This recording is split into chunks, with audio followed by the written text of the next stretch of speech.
Agora o meu desafio é maior, porque alimentados vocês vão ter mais sono, né? E véspera de feriado, eu vou tentar... Não, eu achei que eu ia chegar aqui, ia estar eu, o altar, o slide e a parede. Aí eu falei, véspera de feriado, quem tiver, já pode comprar umas flores bonitas para pôr no jardim do céu, viu? Porque com certeza já tem lugar guardado.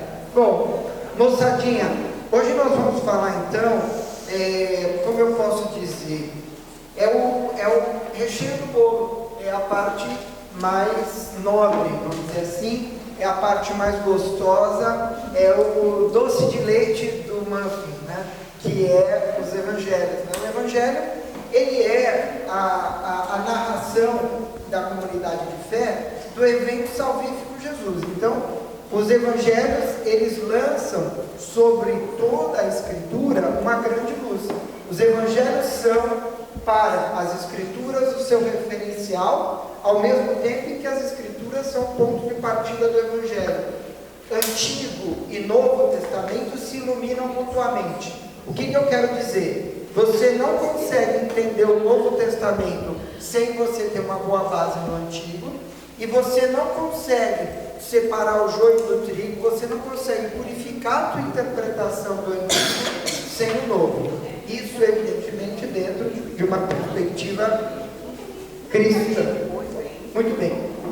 Alguém acha para mim Lucas 1, de 1 a 4. Lucas 1, de 1 a 4. Olha, não dá para ser mais fácil que isso, hein? Lucas 1, de 1 a 4. Lucas é o terceiro evangelho. Vem Mateus, Marcos, depois Lucas. Lucas 1, de 1 a 4, igual aqui, ó. Lucas capítulo 1, de 1 a 4. Quem achou pode ler para nós. Achamos aqui, Inácio? Lê para a gente.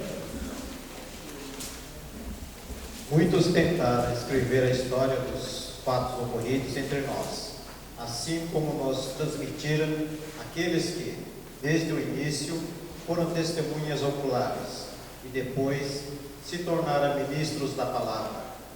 Diante disso, decidi também eu, caríssimo Teófilo, redigir para ti um relato ordenado, depois de ter investigado tudo cuidadosamente, desde as origens, para que conheças a solidez dos ensinamentos que recebeste.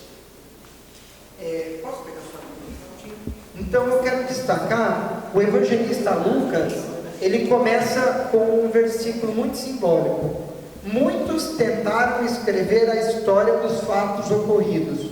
Então Lucas está dizendo que há uma enorme diversidade de escritos sobre a vida de Jesus. É verdade. Saindo para as tripas,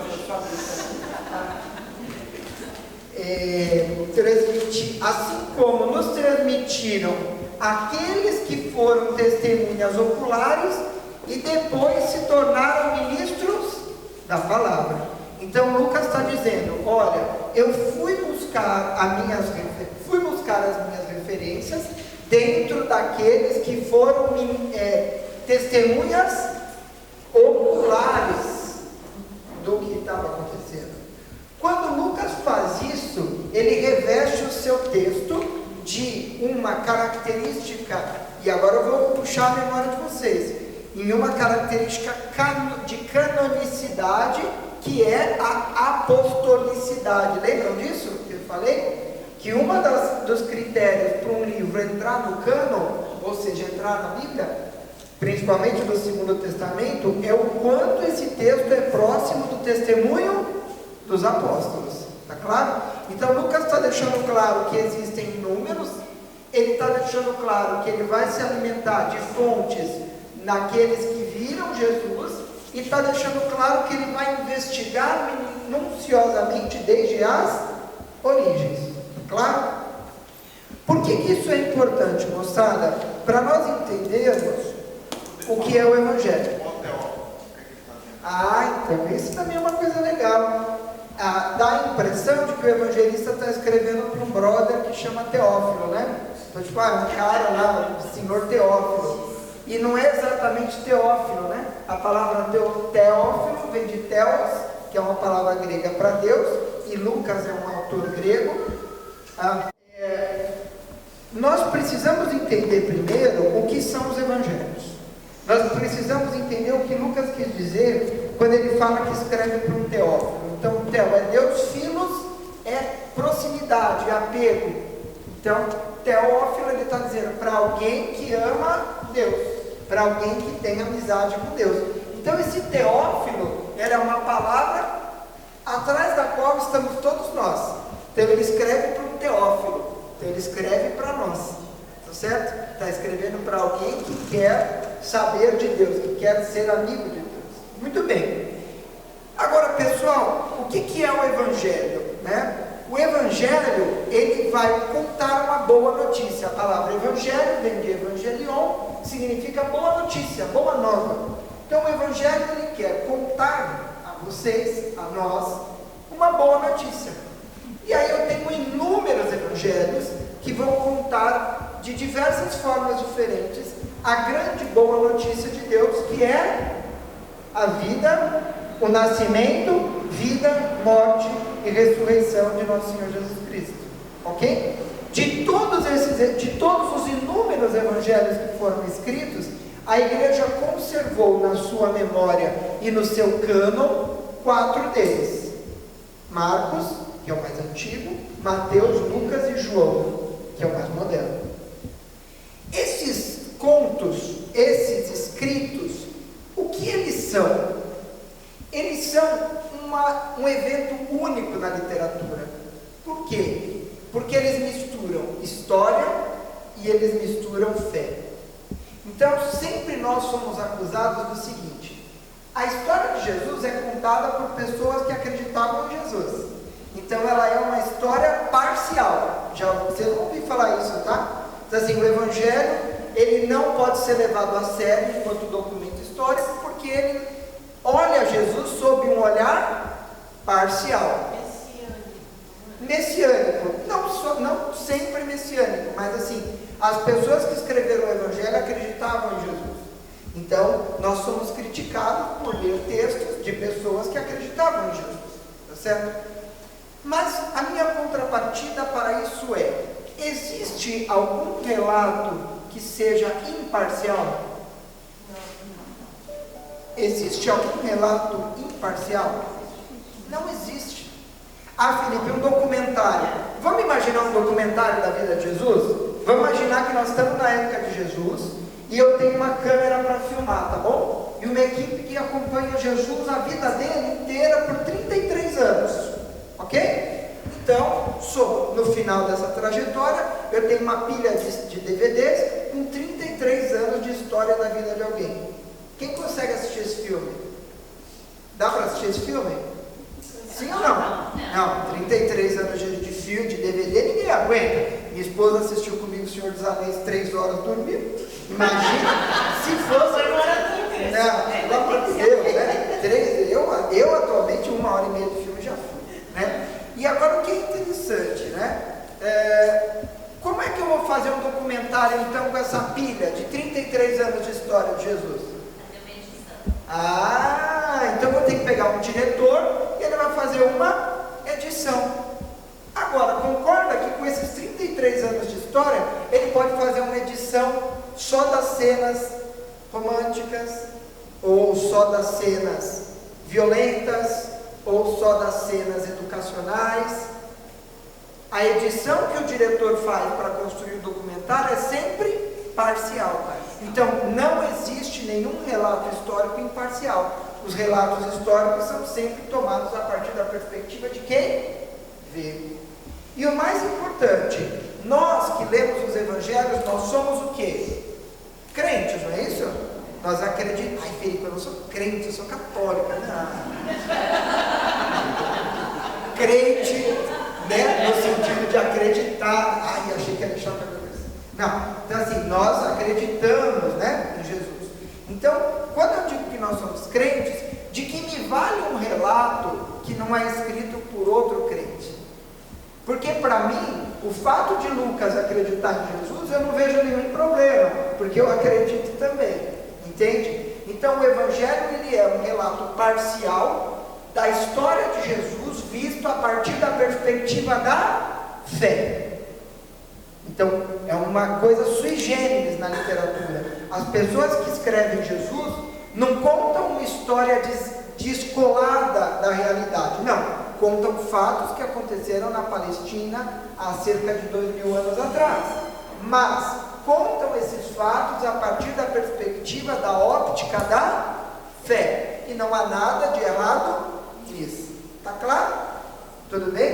É evidente que nós, quando vamos estudar cristologia, vamos fazer um estudo universitário da história de Jesus, nós vamos nos servir da história, da geografia, da antropologia, de fontes extra-bíblicas para tentar entender melhor Jesus. É claro que nós vamos fazer isso. Mas o cerne da revelação de Jesus está no Evangelho, a partir dos óculos da fé. Está claro isso? Fala. A palavra sinópticos quer dizer o quê? Vou chegar lá, mulher. 7 meses?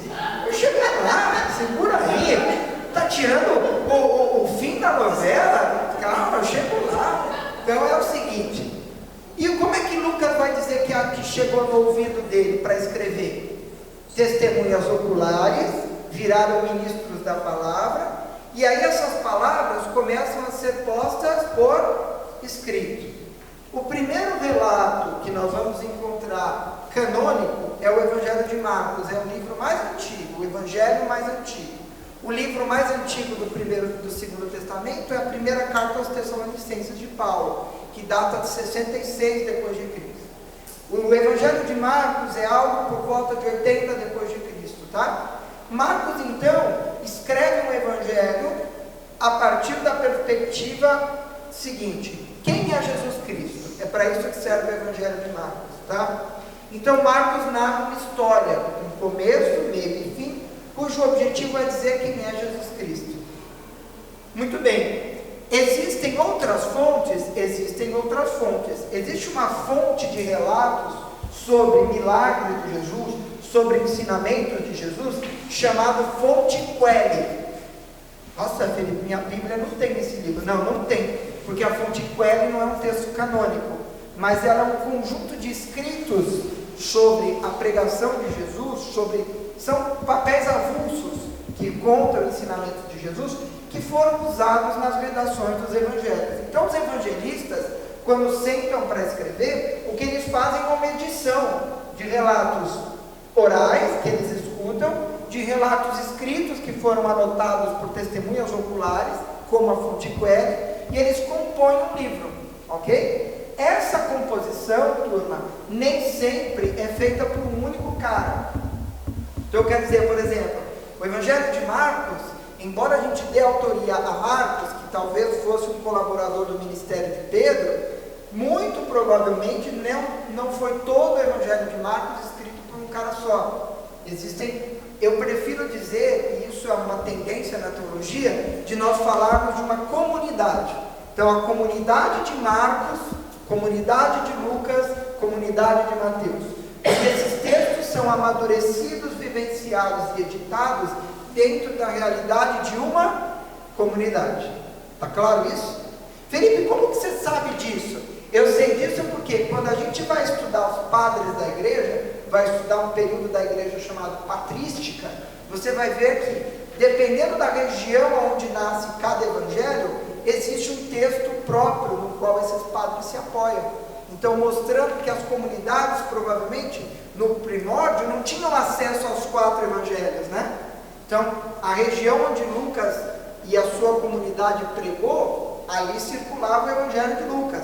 A região onde Marcos pregava, Pedro agia, circulava. E mais tardiamente, aí, no final do século II depois de Cristo, é que as listas canônicas começam a se compor e os evangelhos começam a formar essa unidade que a gente vê hoje.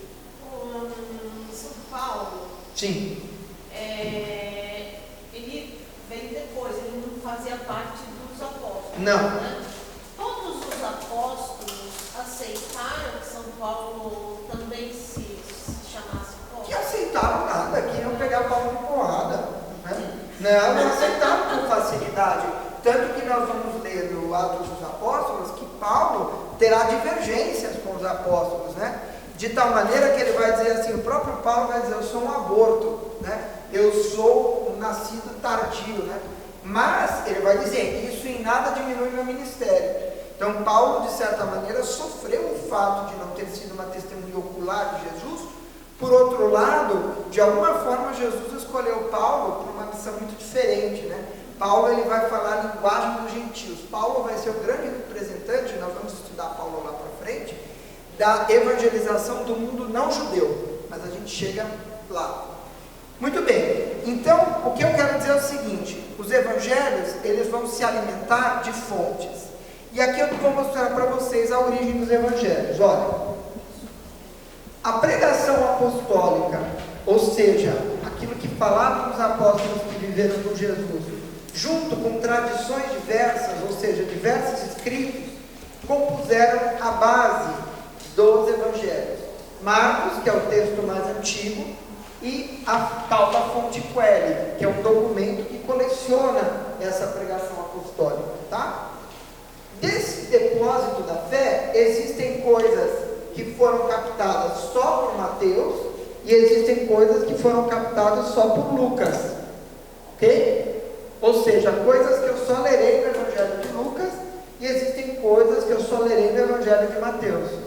Mas boa parte de Mateus e de Lucas se alimentam em Marcos.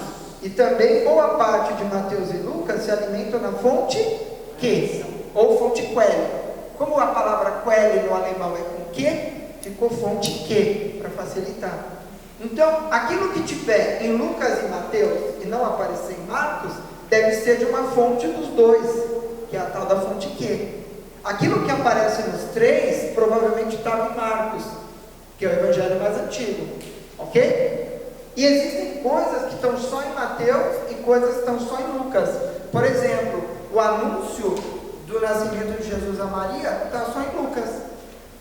O sim de Maria está só em Lucas. Ou seja, de alguma maneira o evangelista Lucas escolheu isso, recebeu isso de alguma fonte não partilhada por Marcos e Mateus.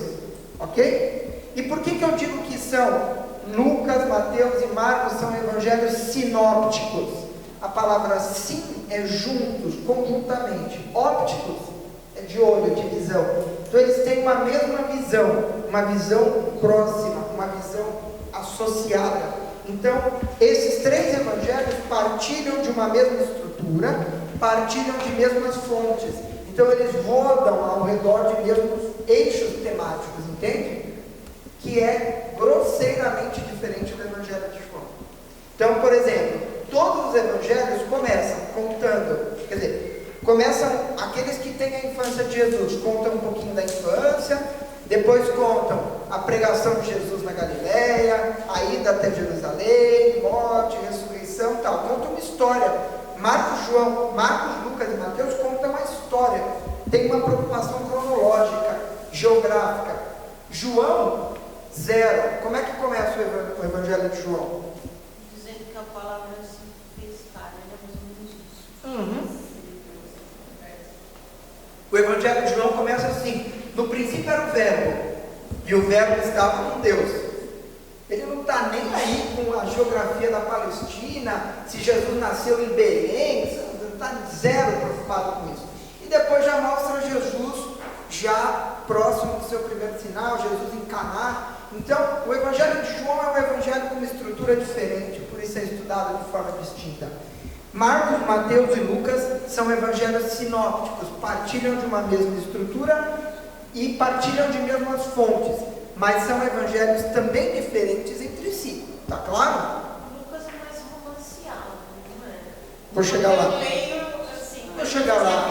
Não, acho que não tenho essa impressão. Lucas tem algumas particularidades. Por exemplo, o texto de Lucas, que eu já vou falar um pouquinho, ele é mais bem escrito do ponto de vista, é um texto mais erudito, né? Lucas, provavelmente, o autor Lucas, ao qual se diz que era um médico amigo de Paulo, né? Devia ser um médico com muito tempo para ficar escrevendo isso tudo, né?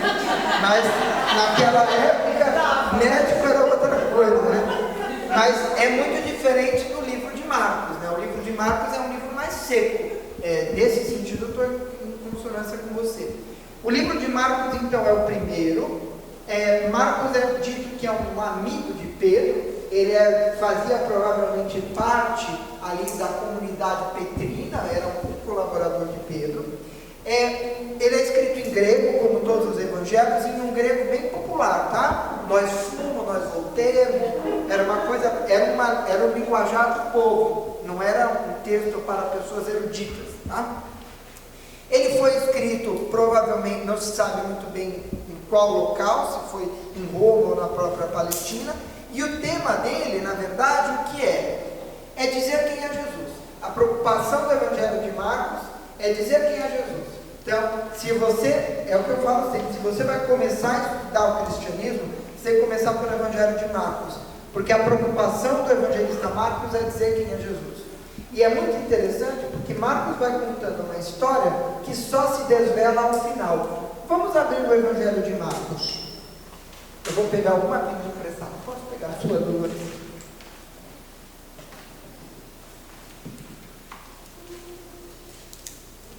Olha, tá novinho. Qualquer. Vou chegar lá, peraí, deixa eu só achar. Mateus, João, Marcos. Nós vamos ler Marcos capítulo 15, versículos de 33 a 39. Marcos 15, de 33 a 39. Acharam? Marcos 15, de 33 a 39. Quem achou pode ler. Desde a hora da sexta-feira até a hora nona. Desde a hora da sexta-feira até a hora nona, houve trevas por toda a terra. E à hora nona, Jesus brotou em alta voz: Eloi, Eloi, lá sabachthani. Não, eu sei, às vezes o teu hebraico ou o teu aramaico está enferrujado, a gente entende. Não, isso Que acontece. quer dizer: meu Deus, por que me abandonaste? Ouvindo isso, alguns dos circunstanciados diziam: ele chama por Elias. Um deles correu e ensopou uma esponja em vinagre e põe na ponta de uma vara e deu-lhe para beber, dizendo: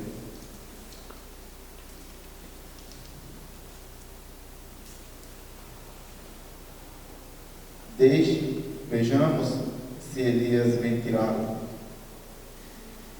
Jesus deu um grande brodar e expirou, e veio do tempo, o véu do tempo rasgou-se, e então, de alto a baixo, de duas partes. E o centurião que estava diante de Jesus, ao ver ele tinha expirado, assim disse: este homem era realmente o Filho de Deus. Achavam-se ali também mulheres observando de longe, entre as quais Maria. Tá bom. Olha que interessante, né? Veja só. Primeiro, é interessante notar que o evangelista Marcos escreve também para pessoas que não falam aramaico, hein? Porque ele explica que Jesus na cruz disse Eloá, Eloá, né? Eloi, Eloi, que significa meu Deus, né? E ele deixa claro que algumas pessoas achavam que ele estava chamando Elias, pela semântica, né? Mas ele explica o que significa. Então, é porque ele está escrevendo em grego, citando palavras no aramaico, né? Então ele explica o que é. E é interessante que é no final do seu evangelho que Marcos fala quem é Jesus. Nas palavras de quem? Não é dos judeus, nem dos apóstolos. É na palavra de um centurião romano, de um soldado romano, que diante do mistério da cruz, diante do sofrimento daquele homem, de um sofrimento sem nenhum sentido na visão daquele romano, ele fala: esse brother Lázaro realmente era filho de Deus. Está claro? O que Marcos está querendo dizer isso? Eu não sei se um centurião de verdade falou isso ao pé da cruz. Eu não sei. Talvez sim, não tem por que duvidar. Mas o que Marcos está dizendo é: qualquer um pode se converter ao cristianismo. Está vendo? Quem reconheceu que Jesus era filho de Deus não era um discípulo, não era um judeu, não era Maria Madalena, era um soldado romano, que nada tinha a ver com Jesus. Então a mensagem que se passa é: diante do Cristo ressuscitado e da sua paixão, qualquer um pode se converter. Era um pagão também, né? É um pagão, claro. Tá certo? E ele vai contando uma história. Desculpa. E aí o que nós vamos fazer, né? Nós vamos ver que o Evangelho de Marcos, como eu comentei, ele vai ser a base de dois outros grandes evangelhos, Mateus e Lucas. Mateus é um livro escrito para a conversão de judeus, e Lucas é um livro escrito para a conversão de pagãos, tá ok? Mateus é escrito provavelmente por um judeu muito culto, tá? E ele vai falar, e ele vai ser um livro dividido em 5 tomos, 5 livrinhos, ok? Vocês conseguem imaginar por quê? Vocês conseguem, agora vocês estão top em teologia bíblica.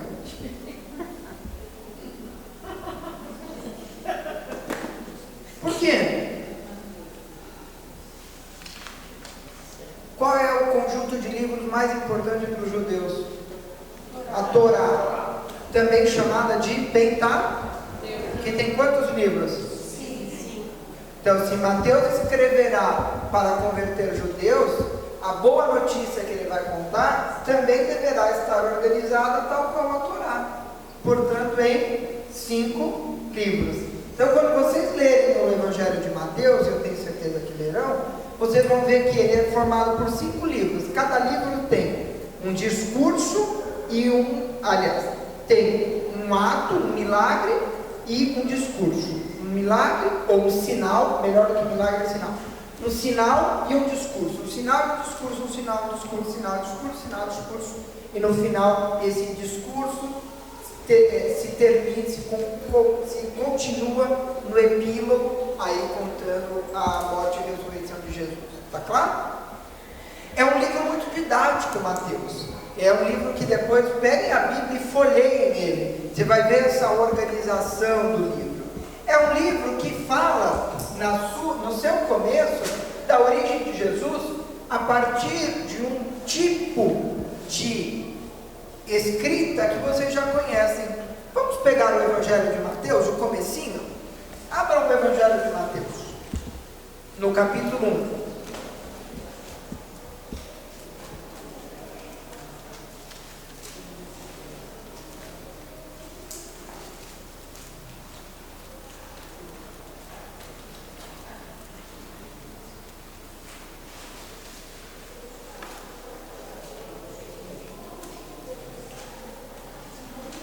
Vamos lá?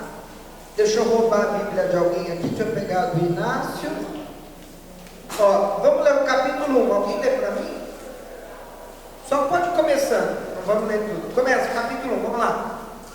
Livro da origem de Jesus Cristo, filho de Davi, filho de Abraão.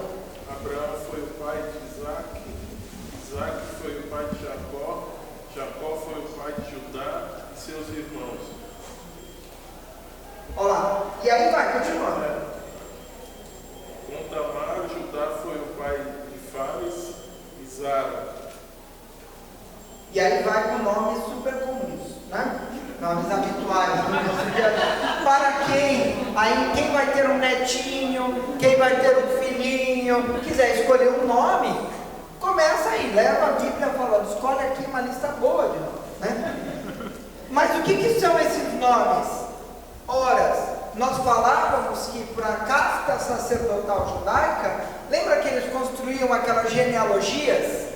Olha aqui, o autor Mateus, que está pregando para os judeus, ele vai usar o mesmo recurso que os judeus usavam no Primeiro Testamento, uma genealogia. Abraão, pai de fulano, que era pai de Beltrano, que era pai de Beltrano, que era pai de... que era pai de Jesus. E nesse meio termo vocês vão ver, por exemplo, Davi aparecer. Então, já no seu primeiro capítulo, qual é a preocupação do autor de Mateus? Conectar Jesus com Abraão. Quem é o pai da fé judaica? Quem é o grande patriarca? Abraão. Então ele já começa conectando Jesus com Abraão. Está claro? E essas particularidades, tudo, né, que são gostosas de ler no texto bíblico. Porque você começa a ler e você fala, nossa, isso faz todo sentido. Está conectado com a história, está conectado com o objetivo do pregador, com o objetivo do evangelista. Está claro? O tema de Mateus, diferente do tema de Marcos, não se centra tanto em dizer dessa forma linear quem é Jesus, mas se centra um pouco mais na sua mensagem e se centra principalmente no anúncio do reino dos céus.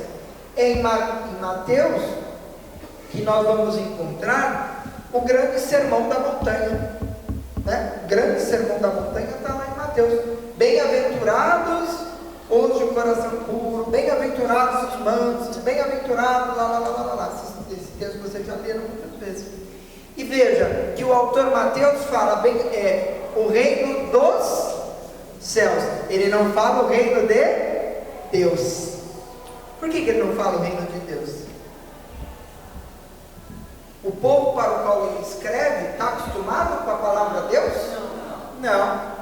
Muitas tradições judaicas não usavam a palavra Deus, usavam alguma coisa diferente, Senhor da montanha, ou Senhor, né? Então usavam subterfúgios para não citar a palavra Deus, está claro?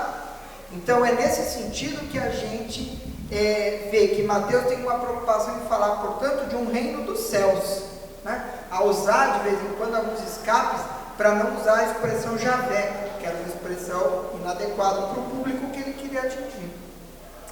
Já Lucas, que é o evangelho aí escrito em grego, com um grego culto, ele vinha no sentido de conversão aos pagãos, ele vinha no sentido de conversão daqueles que nem eram judeus.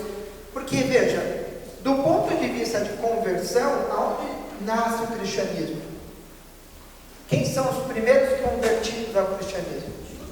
Os judeus. Tanto que quando o cristianismo nasce, o que se acreditava? Que o cristianismo era um movimento judaico, porque as primeiras reuniões dos cristãos eram nas sinagogas. Então, se reuniam, começava aquela pregação, falava sobre Jesus, o cara, pô, legal esse Jesus, tá? E assim a fé foi se criando dentro das sinagogas. Quando é que ocorre de vez? Então não estava muito claro no começo da igreja o que era o judaísmo e o que era o cristianismo, porque eles compartilhavam muitas áreas. Todos os recém-convertidos, a grande maioria vinha do judaísmo. Só com a queda do templo em 70 depois de Cristo, com a destruição de Jerusalém, onde ocorre a diáspora dos judeus, é que isso de fato se separa. Os cristãos vão para um lado e os judeus vão para o outro. E é interessante que é depois da diáspora que a gente começa a ter um maior fluxo de conversão dos pagãos, né? Principalmente através da pregação de Paulo. Então Paulo vai ser o grande homem que trará os pagãos para dentro do cristianismo, ok? O evangelho de Lucas eu destaco 3 pontos. Primeiro, o carinho que Lucas tem com Maria. Vocês tiveram um curso de Mariologia Bíblica, vocês viram que a grande maioria das citações de Maria vem do texto de Lucas. Em Mateus nós temos o sim de José, em Lucas nós temos o sim de Maria, tá? Eu quero que vocês em casa, vou deixar isso como tarefa, não vou dar resposta, tá? Quero que vocês reflitam por que Mateus fala do sim de José e por que Lucas fala do sim de Maria. Porque José escolhe uma figura masculina e Lucas fala de Maria. A gente vai discutir isso melhor semana que vem. Quero deixar isso na cabeça de vocês.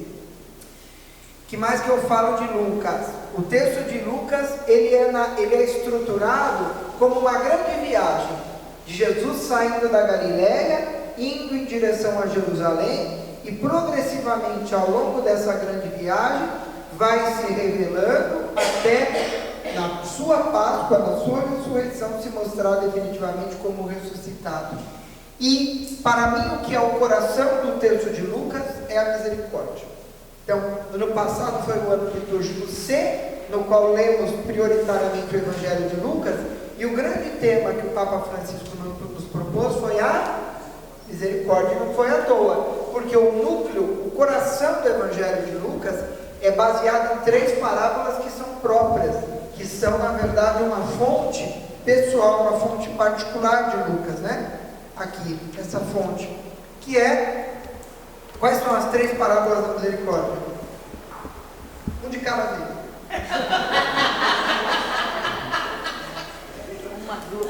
Ok, vamos começar de novo, né? Então a primeira, do filho pródigo, ok? Lembra da parábola do filho pródigo? Que volta, o filho pródigo vai, gasta tudo, o que mais? Samaritano, bom samaritano. Não deixa de ser, mas não está ali no coração das parábolas. Não é? Opa, muito bem. Então a mulher, né? É aquela simbologia, ela procura aquela moeda, né? E dá ovelha perdida. Então, ovelha perdida, a moeda perdida, o filho perdido. Então, é sempre Jesus. Veja, turma, Jesus revela um Deus que busca o mais pecador. Jesus revela um Deus que busca a ovelha mais desgarrada. Jesus revela um Deus que acolhe o filho que gastou a fortuna do pai. Olha como isso é fantástico, como isso é uma revelação de um Deus que é bom. Sempre que eu começo qualquer curso para falar sobre Deus, eu falo assim: quem disse que Deus é bom? A gente não fala isso, fala, Deus é bom, Deus é pai, não é padrasto, né? Coitado dos padrastos. Deus é pai, não é padrasto. Mas quem disse que Deus é bom? Quem falou isso? Quem foi que falou que Deus se preocupa com você, que Deus está dando lufas para a sua vida? Deus não é obrigado a dar lufas para a sua vida, ok? Ele é onipotente, onisciente, onipresente. Como Ele é onipotente, Ele nada precisa, nada falta a Deus. Então Ele de nós nada quer, ou nada precisa, por necessidade material. Nós sim. Eu nunca posso dizer que nada me falta, eu sempre preciso de alguém para viver. A Deus não. Então, quem é que disse que Deus se importa com os problemas da Marina, da Luzia, os meus, o do Hermes, da Maria de Lourdes? Quem é que disse que Deus está dando qualquer bola para isso? É o conjunto das Escrituras. Então a imagem, às vezes eu critico os meus amigos ateus por causa disso, porque eles falam assim, mas Deus é bom, se Deus é tão bom, peguei você, né? Se Deus é tão bom, por que o mundo tem tanto sofrimento? A resposta que eu dou é, quem disse que Deus é bom? Aí ele já, como é que é? Você está falando que Deus é bom, de onde vem a sua compreensão de que uma divindade necessariamente é boa? Os gregos, por exemplo, não acreditavam que os deuses eram bons. Vocês lembram um pouquinho de mitologia grega? Que era uma puta sacanagem, né? Ele transava com o outro, aí transava com o outro deus, aí descia, tinha um monte de filho, e um é um deus, com a mãe com o pai, o filho tinha inveja do pai. Não eram deuses bons, eram? Não. Então veja, necessariamente o conceito de um Deus único e bom nasce da teologia judaico-cristã. Então quando o ateu diz para mim, como é que você explica um Deus bom e você explica o sofrimento, eu digo que as duas coisas estão necessariamente conectadas. Eu só crio o paradoxo do sofrimento a partir da compreensão judaico-cristã de um Deus que é bom.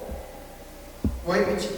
Eu só crio o paradoxo do sofrimento partindo do pressuposto de que Deus é bom. E de onde vem isso? Da tradição judaico-cristã. Ok? Tudo bem? Fala. Naquela parábola que Jesus falou, gostaria que todos viessem com uma galinha grande, todas as 20 Sim.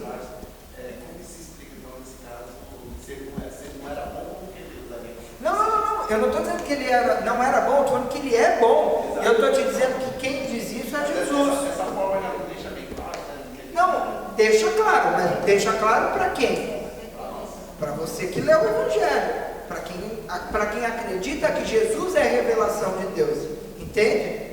Então, isso vale para todas as religiões que depois daí se derivaram e que dizem que acreditam em Deus. Então, por exemplo, os espíritas, né, eles falam muito da evolução, né? Você vai reencarnando, evoluindo até ficar bom. Parece bonita a ideia, mas assim, de onde é que veio que ser bom é uma coisa boa? Ué, ser bom é um saco, não é isso? Porque ser bom significa abdicar das suas vontades em prol do outro, significa cuidar do outro. Então, por exemplo, uma mãe que é uma boa mãe, ela fica do lado do filho quando está doente, quando ela podia estar na balada, quando ela podia estar aproveitando dos prazeres que a vida a ela oferece. Está claro isso que eu quero dizer? Então, quem foi que falou que ser bom é bom? Mas a ética de Aristóteles, tudo bem, a ética, aquilo que é para o bem comum, mas pensa comigo, Dolores, se Deus não é necessariamente bom, ou pior ainda, se Deus não existe, que vantagem Maria leva em ser boa? Não, é verdade. A humildade, às vezes a gente quer falar uma coisa, você vem... Então veja, até na revista Veja, que não é lá aquelas coisas, mas a Veja tem uma reportagem muito legal essa semana, que fala disso. Vale a moral sem um Deus? Existe a perspectiva da moral sem um Deus? Uma coisa eu posso dizer para vocês, metade da ética moral do Ocidente, ou mais da metade, nasceu do Evangelho de Lucas, mesmo que as pessoas não percebam ou não entendam, porque nasce do conceito de que ser misericordioso é bom. Por que ser misericordioso é bom? Não tem nenhuma vantagem para quem é misericordioso ser bom, do ponto de vista antropológico social. Porque aquele pai que o filho foi embora, já levou metade da fortuna dele, volta a porcaria do filho, que eu quero esse cara aqui, gastou toda a minha grana. E quem é que pensa assim? O irmão. O irmão mais velho. E foi isso que falou, pai, esse vagabundo voltou só para gastar o que é nosso. Então veja, Jesus percebe esses sentimentos, né? Ele percebe a crítica que existe à moral que ele prega. Jesus era muitíssimo inteligente. Ele percebe que aquilo que ele prega é contrário à imagem que as pessoas tinham de Deus. Que, embora o judaísmo já concebesse Deus como bom, também considerava Deus como eternamente justo. Mais do que bravo, justo. E aí Jesus desdobra isso. Deus é justo. Jesus não vai abolir a visão judaica, mas ele vai dizer, Jesus é justo, porém, Deus é justo, porém é misericordioso. Então, isso é um valor. Então, os evangelhos, turma, eles estão repletos de valores morais e éticos que foram universalizados, mesmo na sociedade não cristã. Estou falando de Ocidente, tá? O Oriente tem outras formas de espiritualidade, mas o que eu quero dizer é isso. Quando nós estamos lendo os evangelhos, estamos ouvindo a pregação de Jesus, nós estamos vendo Jesus desenhar para nós um Deus que é o Deus que nós conhecemos como bom, que é o Deus do qual as pessoas dirão que é bom. E Lucas, ele fala de Jesus falando sobre a misericórdia, e Lucas fala também sobre as consequências, os desdobramentos da pregação de Jesus. Lucas faz isso em 2 livros. Então, na verdade, ele escreveu um livro só, e depois, quando a Bíblia foi editada, o texto foi composto, ele foi quebrado, o livro de Lucas.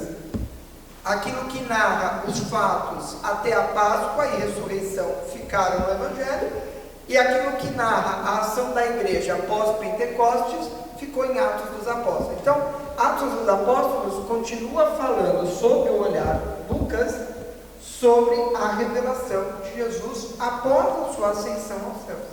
Então, Lucas é um livro só. Atos dos Apóstolos e Evangelho de Lucas é um livro só, que foi didaticamente cortado e separado. Está claro? Tá? E o Evangelho e o livro dos Atos dos Apóstolos, que eu não vou entrar aqui em detalhes, ele é um livro que tem que ser lido pelo cristão, tem que ser lido por nós, porque ele narra o nascimento da igreja, ele narra as mesmas dificuldades dificuldades que a igreja de hoje tem, as mesmas qualidades que a igreja de hoje tem. Então ele narra, de certa forma, aquilo que nós temos que buscar e combater na igreja. Ok? Então ele narra, por exemplo, a comunhão de amor que tem que existir entre os cristãos, que a gente tem que buscar. Porém narra também as intrigas que haviam entre os cristãos, que a gente tem que expurgar. Então não há nada de novo embaixo do sol. Tudo que é humano não é alheio à Bíblia. Lá está, não mudou quase nada. Tá? Então vale a pena, nós temos que ler. O livro dos Atos dos Apóstolos, só para a gente encerrar, ele é um livro que roda ao redor de dois personagens. O primeiro personagem principal é Pedro, que já nos primeiros capítulos fará a sua grande profissão de fé. Então esse é um trabalho de casa para vocês, encontrarem a profissão de fé de Pedro em Atos dos Apóstolos. E depois nós teremos, terminada a parte petrina, teremos a parte paulina, a partir da qual se narram as peripécias e a pregação de Paulo. E também quero que vocês encontrem nos Atos dos Apóstolos o grande discurso de Paulo, no qual ele declama o seu amor a Deus e a sua vocação.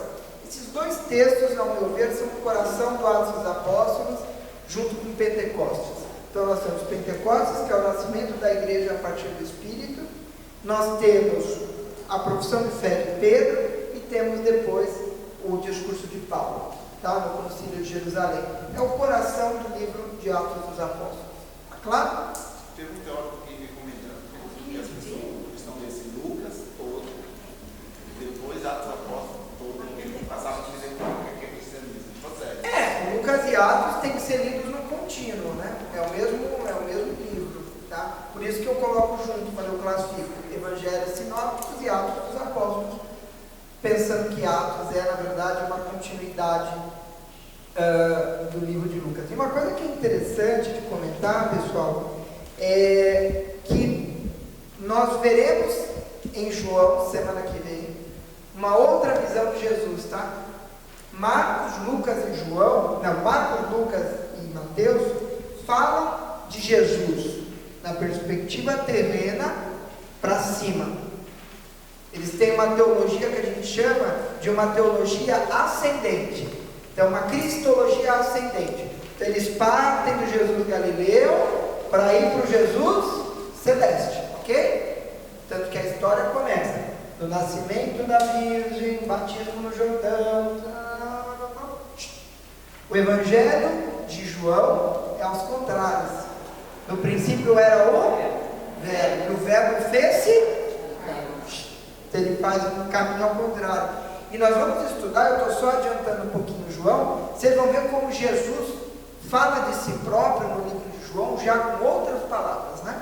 Então Jesus vai usar, por exemplo, muito a expressão eu sou em João, né? Eu sou a porta das ovelhas, eu sou aquilo, eu sou, né? Então, nós vamos, exato, nós vamos ver que João tem o que a gente chama de uma alta cristologia, ou seja, uma cristologia mais desenvolvida do que os primeiros evangelhos, ok? Por quê? Isso é importante. Ao longo da caminhada dos apóstolos, eles vão compreendendo melhor quem é Jesus. Marcos, embora escreva quem é Jesus, ele ainda não tem uma compreensão tão clara como João da Trindade. Olha que interessante. Toda a teologia da Trindade, ela busca os seus textos bíblicos, principalmente em João, porque a comunidade joanina já tinha uma concepção do Messias mais em sintonia com Deus e o Espírito, diferente de Marcos. Ele viveu com Jesus, né, João? É uma polêmica aí, viu? Se foi de fato o apóstolo João que escreveu o evangelho todo. É possível que sim, né? João é chamado de discípulo amado, mas há um pouco de controvérsia, mas se você quiser assim ver, não tem problema. Mas o fato aqui não é dizer assim, até porque o evangelho de João foi escrito por volta de 100 depois de Cristo. Então João, ao menos que fosse muito resistente, tivesse hospitais muito bons naquela época, ele deve ter morrido um pouco antes disso, Mas né? ele era mais jovem que Jesus, né? Pois é, mas mesmo que ele tivesse 0 anos quando Jesus morreu, É verdade, ele ia ter 70. ele ia ter 70, que naquela época ninguém chegava muito em 70, sabe? Eu sou Moisés. Então assim, nós vamos falar de João, porém, pensando assim, nós estamos falando da comunidade joanina, tá? Não estamos falando necessariamente de uma figura histórica chamada João, que sentou a bunda na cadeira e escreveu um livro do Evangelho, tá bom? Então, isso é importante para a gente amadurecer. Isso em nada faz com que o texto perca seu valor. Mas, se um dia alguém jogar isso para você, porque nós estamos aqui num curso avançado. Mas ele foi editado em 100, né? Mas ele pode ter sido escrito Sem dúvida que, isso que eu ia dizer, sem dúvida que no Evangelho de João provavelmente exista uma tradição apostólica conectada ao apóstolo João, assim como em Marcos existe uma tradição apostólica conectada com Pedro, com certeza. Agora, dizer que João escreveu esse livro na sua redação final em 100 depois de Cristo, aí é too much, né? Aí é pesado, fica difícil de acreditar. E aí se você prega isso para uma pessoa não cristã, ela perde a fé. Porque ela fala, pô, você acredita nisso? Me poupe, né? Então, assim, você... quando vai dar argumentos racionais para a tua fé, você precisa lidar com essas questões de uma maneira adulta e madura, ok? É óbvio que eu não vou falar isso para as criancinhas, tá? Não falo isso na catequese infantil, nem na crisma, mas aqui a gente tem que ir um pouco a mais, porque nós estamos buscando um mergulho mais profundo, tá bom? Eu não esgoto aqui os evangelhos, pelo amor de Deus, eu só fiz um panorama sobre os evangelhos.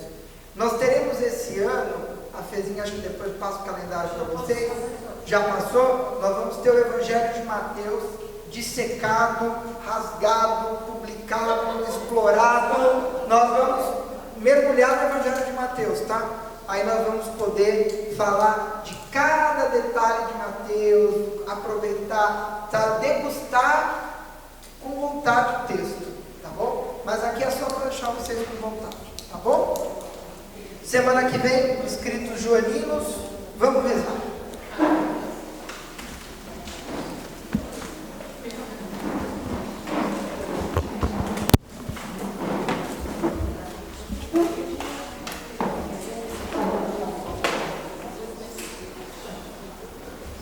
Eu quero fazer um convite a vocês, quem puder, quem quiser, quem puder, terça-feira que vem, às 7h30, nós teremos aqui na nossa igreja a volta do grupo de oração.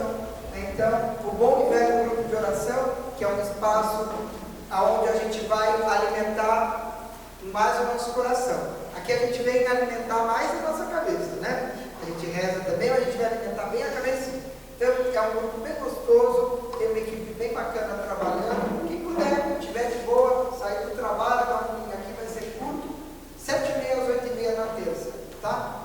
O pessoal perguntou se precisa fazer inscrição. Não, é só chegar. E se precisa trazer alguma coisa. Só o coração, tá bom? É dentro da igreja, em frente ao altar, tá? Só chegar, a gente vai estar lá cantarolando, rezando, tragam suas intenções, seus objetos, o que vocês quiserem, para a gente ter um momento de partilha espiritual juntos, tá bom? Então vamos rezar, pedir ao Espírito Santo que venha ao nosso encontro, que ele se derrame sobre nós, conforme a promessa de Jesus Cristo, onde dois ou mais ali estiverem, ele também está, ele aqui se faz presente por meio do Espírito. Então nós vamos pedir ao Espírito Santo que venha sobre nós, venha sobre as nossas casas, venha sobre o nosso coração, nosso trabalho, nossas dificuldades, sobre as nossas famílias. Vinde, Espírito Santo, enchei os corações dos vossos fiéis e acendei neles o fogo do vosso amor. Enviai o vosso Espírito, e tudo será criado, e renovareis a face da terra. Oremos, ó Deus, que instruíste os corações dos vossos fiéis, à luz do Espírito Santo, fazei que apreciemos retamente todas as coisas, segundo o mesmo Espírito, e gozemos sempre da sua consolação. Por Cristo, Senhor nosso. Amém. Estivemos aqui